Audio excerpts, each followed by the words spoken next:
I just attended the 19th annual Hot Dog Festival here in Huntington, West Virginia, and it was a real banger. No, in all seriousness, thousands of people and hundreds of dogs came out to eat and play at this happening event. I got a few video clips of what went down at the gathering, so we'll do a quick recap and you'll know what to expect at next year's Hot Dog Festival. Before we get started, go ahead and hit that like button if you call the meaty topping on top of a hot dog sauce, and hit the subscribe button if you call it chili.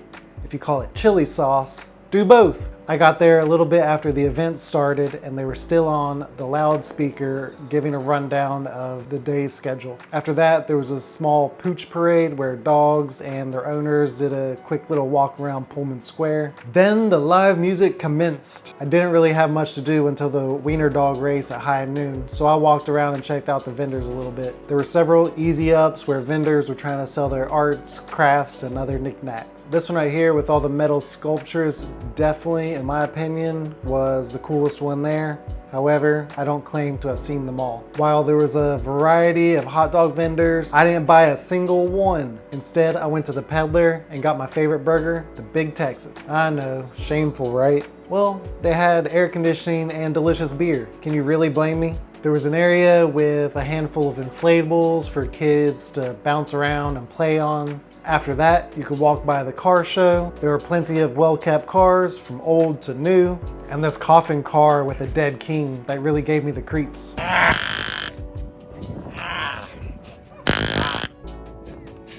Rotten.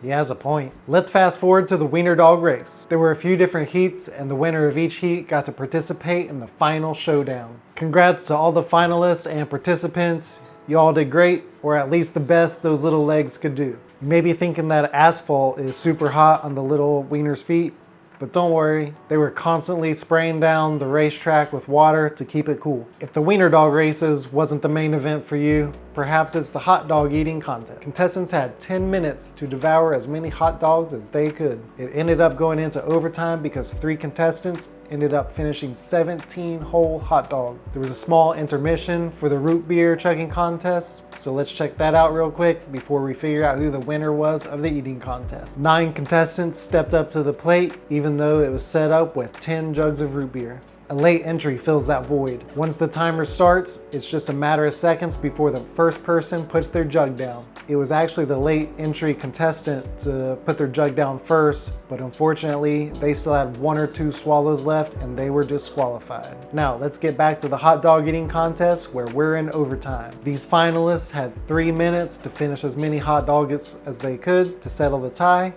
and they each only completed 2 full hot dogs. They must be full. Guess it will just have to be a 3-way tie this year, a first in 19 years. Did you get to have any fun at the Hot Dog Festival this year? Or maybe you missed out and you want to move closer to this great foodie event here in Huntington. If that's the case, give me a call or email, as I would love to help you relocate to the area. I'll catch you in the next one. See ya.